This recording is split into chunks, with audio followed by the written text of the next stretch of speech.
मृत्यूनंतर 10 दिवस घरातच ठेवला आईचा मृतदेह। 2 बहिणींनी दुःखद घटनेने तेलंगणा हादरले। श्रोते हो, गरिबी ज्याने पाहिली असेल त्यालाच कळते की गरिबी काय असते। नमस्कार श्रोते हो, मराठी कथा या यूट्यूब चॅनलवर आपलं मनापासून स्वागत करतो। चॅनलवर तुम्ही नवीन असाल तर कृपया चॅनलला सबस्क्राईब करायला विसरू नका। मित्रांनो, बघा ही दुर्दैवी कथा तेलंगणातील सिकंदराबाद येथून एक दुःखद घटना समोर आली आहे। वारसीगुडा येथील 2 मुलींना आर्थिक अडचणींमुळे त्यांच्या मृत आईचा मृतदेह सुमारे 10 दिवस घरीच ठेवावा लागला। त्यानंतर स्थानिक पोलिसांनी या घटनेची माहिती मिळताच त्यांनी महिलेचा मृतदेह रुग्णालयात हलवला। मृत महिलेचे नाव सौ ललिता असे आहे। ललिता गेल्या अनेक दिवसापासून आजारी होत्या।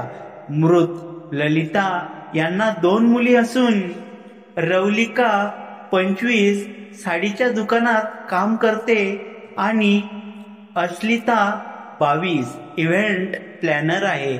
आर्थिक परिस्थिती हालाकीची असल्याने दोघींकडेही त्यांच्या आईच्या अंत्यसंस्काराचा खर्च करण्यासाठी पैसे नव्हते। 2 खोल्यांच्या घरात या मुली आणि त्यांची आई राहायची। दरम्यान अंत्यसंस्कारासाठी पैसे नसल्याने दोन्ही बहिणींनी त्यांच्या आईचा मृतदेह एका खोलीत ठेवला आणि त्या दुसऱ्या खोलीत राहत होत्या।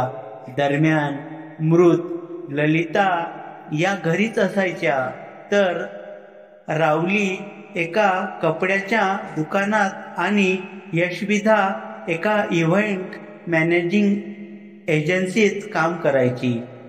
पण 2 महिन्यांपूर्वी त्यांनी काम करणे थांबवले होते असे एका पोलिसाने सांगितले। या मुलींना काम का थांबवले होते याचा तपास पोलिसांनी सुरू केला आहे। दुर्गंधीमुळे समोर आले प्रकरण। दरम्यान शेजाऱ्यांना या मुलीच्या घरातून येणाऱ्या दुर्गंधीमुळे शंका आली आणि त्यांनी याबाबत पोलिसांना कळवले। त्यानंतर घरात मृतदेह असल्याची घटना उघड झाली। पोलिसांनी घटनास्थळी धाव घेत मृतदेह पोस्टमॉर्टमसाठी गांधी रुग्णालयात पाठवला। मदत नाकारल्याने मुली अस्वस्थ।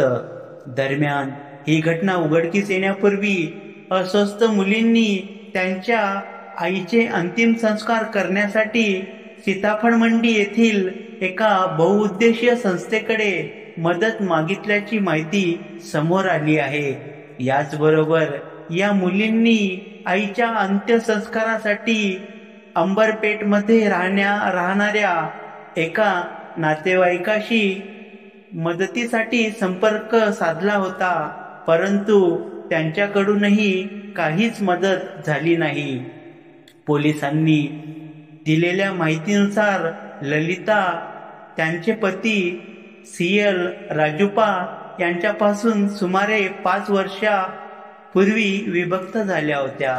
त्यानंतर त्या 2 मुलींसह उस्मानिया विद्यापीठाजवळील मणिकेश्वरी नगर येथे राहत होत्या आणि 3 महिन्यांपूर्वी वारसीगुडा येथील बौद्धनगर येथे 2 खोल्यांच्या भाड्याच्या घरात राहायला आल्या होत्या।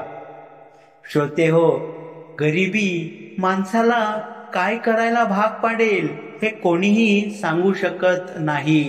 गरिबीमुळे माणूस हताश होऊन कुठल्याही स्तराला जाऊ शकतो। अशाच प्रकारच्या नवनवीन कथा ऐकण्यासाठी आपल्या चॅनलला सबस्क्राईब करायला विसरू नका। धन्यवाद।